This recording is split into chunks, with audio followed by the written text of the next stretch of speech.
Hi, it's Tash. Welcome to Tash's Library. Today's video is a very late January wrap-up. I have indeed decided that this year I'm going to try to do some wrap-up videos only because I have had requests for going through some of the books that I have picked in my TBR game and seeing whether I have actually read them and what I thought about them. And wrap-ups are kind of good. They're a lot of work, but it is fun to talk about the books that I have read. So I'm going to go through this fairly quickly, but January was an insanely good reading month in terms of quantity, so it could take a while. I will put timestamps in the description so that you can go to specific books should you wish. The first book I'm going to be discussing is Amari and the Despicable Wonders by B.B. Alston. This was for a bookworm game prompt, What My Mother-in-Law Should Not Be. That's Despicable. So this is the first book in the Supernatural Investigations middle grade series. I loved the first two books so much. And in the first installment, Amari and the Night Brothers, Amari Peters is convinced that her missing brother Quentin is still alive. So this brings her into contact then with the Bureau of Supernatural Affairs and all things magical.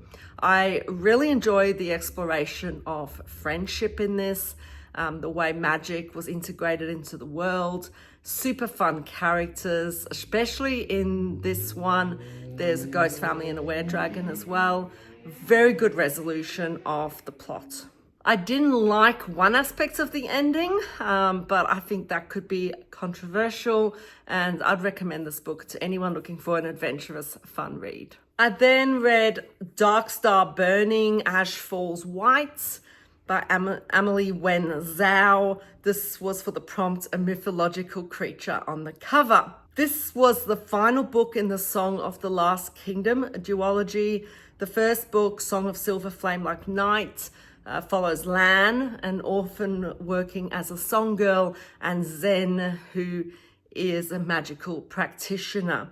They are thrown together and have to find a way to fight the Atlanteans, who are colonizers who use metal magic. I really like the mythology in this, the magic system based on chi, beautifully written setting, great battle scenes, exploration of themes of duty and identity. I didn't love some of the character interactions. They were a little bit inconsistent at times. The ending I also felt could have been more subtly done. So I ended up giving this 5 stars though anyway, and I really recommend this to lovers of Chinese mythology and magic. For the prompt punctuation in the title, I read The Emperor's Soul by Brandon Sanderson. This is a short book in which Shai, a forger, is given the chance to save herself by forging a new soul for the Emperor. This was a highly original premise, a very enjoyable, easy read, probably more character than plot focused, which doesn't always work for me. But in the end, I gave this 4 stars and would recommend it to those looking for a short character study with an intriguing plot. For the prompt random song, I got the Ballad of Billy the Kid, which means I read the Ballad of Perilous Graves by Alex Jennings. I did indeed read this one and ended up giving it 4 stars. In an alternate New Orleans called Noah, music is magic. So when songs of power are stolen, Perry and his sister Brendy must find them before the city falls. Now, this is truly just a love letter to New Orleans. It is beautifully written, has a great setting, very evocative descriptions, a great integration of cultural elements, and overall a very satisfying plot. What didn't work for me, the reason why I brought it down a star, is because I preferred the young point of view character to the older one. Also, I felt that this book would benefit from someone having a personal knowledge of New Orleans, because then you could actually appreciate all the references in the novel. It's also quite a slow burn. So if you like slow burns, you might like this. So I'd recommend this to those who know New Orleans well and lovers of just magic vibes. For the prompt fantasy, super easy prompt, I picked The Empire of Gold by S.A. Chakraborty and gave this 5 stars. This is the final installment in the David trilogy. The first book is called The City of Brass, and this follows Nari, who's a con woman in an alternate Cairo. And when she accidentally summons a djinn, she is swept into a world she never knew existed. I loved the ending of this book. It was the ultimate culmination of this trilogy. It's also an epic world, such political intrigue, fabulous integration of mythology and mythological creatures, well-developed characters, epic battle scenes, and a great exploration of sort of prejudice and identity. If I could put my finger on anything I disliked, is that at the very beginning it felt a little slow and fragmented, but quickly picked up. So don't let that put you off. So I'd recommend this to any lovers of political intrigue in their fantasy and intricate world building. For the prompt, nature in the title, and this also met the prompt for Buzzwordathon cover, is A River Enchanted by Rebecca Ross. And I did indeed read this. This is the first installment in the Elements of Cadence duology. Jack is a bard who thought he'd escaped the magical island of Cadence to go to university to study and teach music. When he receives a summons to assist in locating missing girls, however, he has to return and face his past, embrace his elemental magic, and work with his childhood enemy, Adara. I really enjoyed the atmosphere in this book. It is so evocative. The setting is just gorgeous. I enjoyed the elemental spirits in it. The fact that they've got magic with quite a steep cost.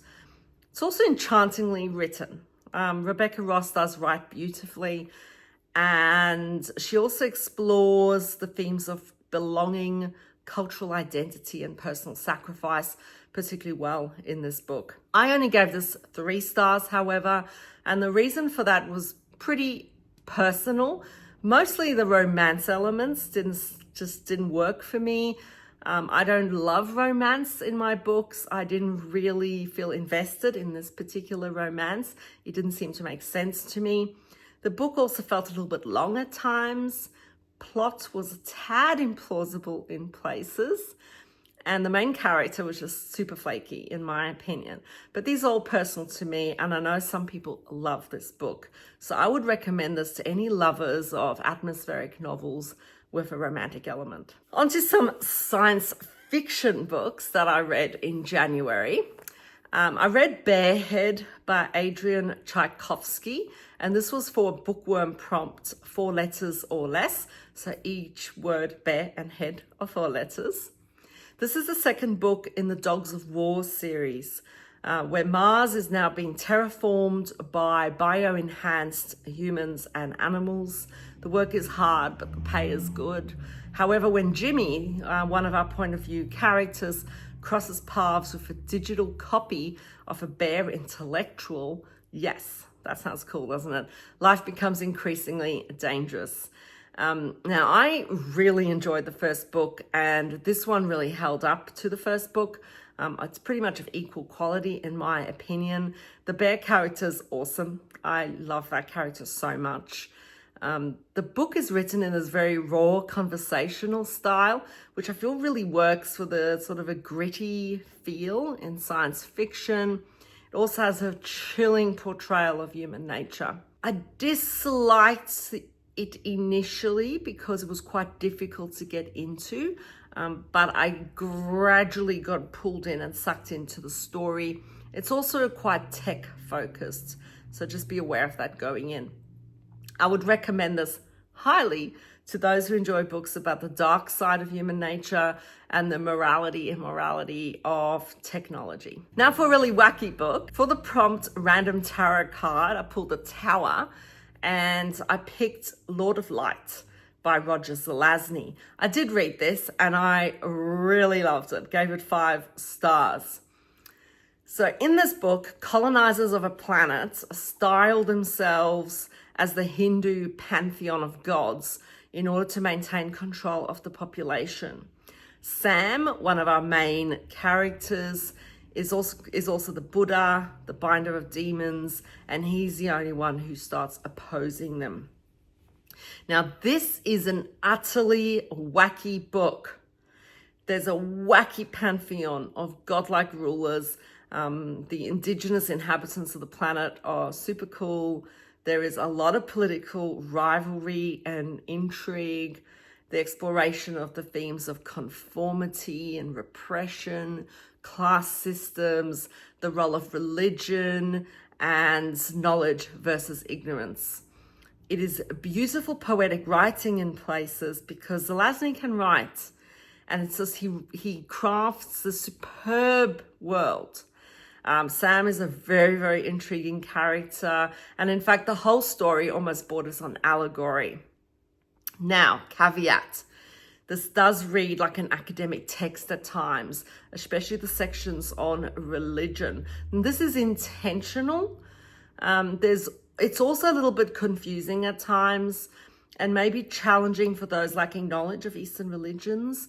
Also be aware that the chapter order is a bit mixed up, so it takes a while to get used to it. So I would recommend this to those looking for a challenging, experimental read that makes you think. Another 5-star science fiction read for me was the Friend Pick.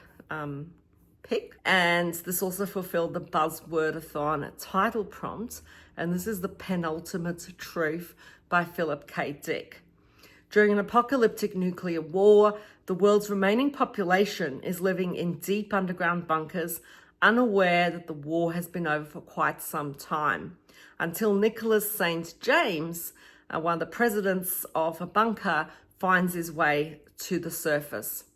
I love the exploration here of the themes of authoritarianism, power, propaganda, and conscience. It integrates World War II propaganda really, really nicely, our real world propaganda. They're very relatable characters throughout, immaculate plotting. There's a superb, top-notch assassination scene in this, and just classic sci-fi writing style. It's beautiful. And in fact, the only thing that made me consider whether I enjoyed it enough to give it 5 stars is because it was probably a little too dystopian for me. I'm not a fan of dystopian. And so that kind of brings it down for me a little bit. However, I recommend this to any lovers of sort of post-apocalyptic dystopian stories and anyone who likes to read books that explore human nature. And my final prompt for the month was a one-word title. And for this, I picked Unruly by David Mitchell. And this is a witty exploration of England's monarchs from the mythical King Arthur through to Queen Elizabeth I. I loved the humor in this. I love the conversational style. You can very clearly hear Mitchell's voice as you're reading it. It examines human nature and power dynamics across time while looking at the history of each monarch. So it looks at broad sweeps of history rather than just the individuals. Great analogies. Just his writing is just top notch. And he also incorporates some good political commentary. Now, I gave this 5 stars, but if anything would have brought this down, it would have been that I would have liked the discussion of post Queen Elizabeth I monarchs as well. And just a caveat as well for those people who are really into history, this is a fairly basic coverage of history. It really doesn't go into enormous detail on each monarch. But I would recommend this to those interested in learning more about British history in a light and conversational style. So I finished my TBR, which was super exciting, and I still went on to read 5 more books, which is insane. It's one of my best reading months. I was so caught up with Roger Zelazny, I decided to read another Roger Zelazny. This time it was Doorways in the Sand, which also got 5 stars. And it follows Fred, a perpetual student who finds himself in the midst of an interstellar conspiracy involving a mysterious artifact. This is just wacky as well. Just wacky Zelazny. It's got great alien characters who disguise themselves Super wacky structure and plotting, integration of scientific elements into the story, which was fascinating to me. The main protagonist is just this hapless, reluctant hero, and he is supported by fabulous supporting characters. Very, very random humor in this, multiple cultural references, and very mysterious in trying to work out what is actually going on. Now, just note that this can also initially be a little confusing. It is a bit experimental, as Zelazny tends to be, with each chapter actually starting at the climax of the chapter and then going back to fill in the details. So until you realize that this is happening, you can actually be a bit confused. But I'd recommend this to those looking for a wacky and humorous and fun read. I also read The Haunting of Tram Car 015 by P. Jelly Clark. This is a very short novelette sort of thing, set in the alternate Cairo of A Master of Jinn. So if you read A Master of Jinn, you can read this afterwards because it does actually reference A Master of Jinn. And it follows senior agent Hamed Al-Nasser and his new agent and his new partner, Agent Onsi, from the Ministry of Alchemy, Enchantments, and Supernatural Entities. And they investigated possessed aerial tram car. This was just a really fun integration of magic and folklore with technology. Super cool steampunk Cairo. Also a cool backdrop of the women's suffrage movement that's happening concurrently. And a very fun investigation. This is sort of a hybrid fantasy mystery book. I gave this 4 stars, and the only thing that kind of stopped me giving it 5 stars is because it's not as fully developed as a full-length novel. I do prefer the full-length novels in terms of building up the story, but it's just such a fun book, such a fun read, and I'd recommend this to any lovers of steampunk. Then I went out of my comfort zone and I read a book that's been on my shelves for years. Well, I got it when it first came out, and it's The Dictionary of Lost Words by Pip Williams. Now, if anyone knows me, I do not like literary fiction. I just don't, because it's all depressing as hell, and I don't have fun reading it. And I read for the escapism. Yes, the books I read have some dark themes in them, but I like the idea of it being in a separate world, of a separate history from ours. So this is very unusual for me to go for. I did end up giving it 4 stars though. So that actually says a lot about the quality of the book. So it is a literary fiction novel following Esme, daughter of a lexicographer, collecting words for the very first Oxford English Dictionary. And as a child, she comes across a word that has fallen to the floor and decides to start her own collection of words, especially those that are deemed unworthy of inclusion in the dictionary. And these tend to be words of the common people, words that women use. So pretty much words for people who have no voice in a highly patriarchal society. And ultimately, this is a really feminist novel. Now, I loved the first half of the book, which focused largely on the compiling of the dictionary. It was very lyrically written, wonderfully researched. It is actually based on the true history of the first Oxford Dictionary, and the research is top-notch. I really enjoyed looking at how language shapes our experiences of the world and how our words define us as people. But for me, then, the rest of the book kind of brought it down, and this was personal. It's because it then goes into historical events such as the suffragette movement, the First World War, and I cannot stand war novels. I can't stand them because they are depressing. I don't enjoy reading that sort of thing. I also just didn't find the end satisfying in this book. But I would be in a minority because I just don't enjoy that kind of book. So I would highly, highly recommend this book for anyone looking for a good historical fiction with a feminist lean, anyone looking for women's literature. And I also included a second non-fiction book in January, and this was a Christmas gift called Worth Dying For, and this is by Tim Marshall. Now, this I gave 5 stars to. It explores the histories, politics, and symbolism of flags around the world, and each chapter is organized according to region. I really enjoyed the discussion of regional symbolism because you're looking at the commonalities between flags in certain regions, and if they weren't similar, then why were they not similar? And it usually came down to political agendas and histories.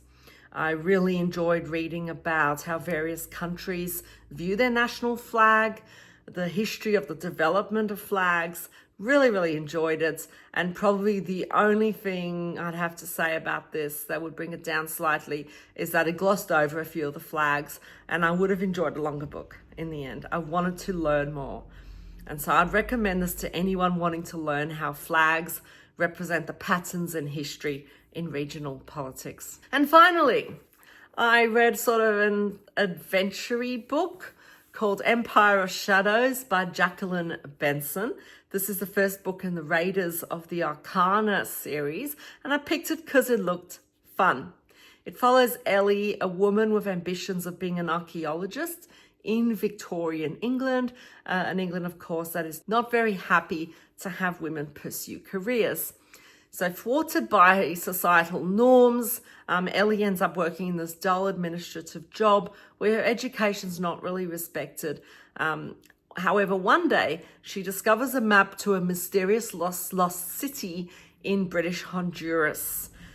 She searches for the city then with the help of a rugged surveyor, Adam Bates, while being chased by very unsavory characters. So this is a highly satisfying adventure with great clues and mysteries. However, I only gave it 3 stars. The plot is very implausible, and I felt that it didn't sustain the suspension of disbelief consistently. Ellie's decisions as well highly frustrated me at times, and the banter between the characters was a little overdone. But in the end, this was just a fun read, and so I'd highly recommend this to any lovers of The Mummy, Romancing the Stone, and Indiana Jones. And that's that. They were my 15 books that I read in January, and I really enjoyed that month. It was great. Let me know if you have read any of these books and what you thought of them. And until I see you next time, take care.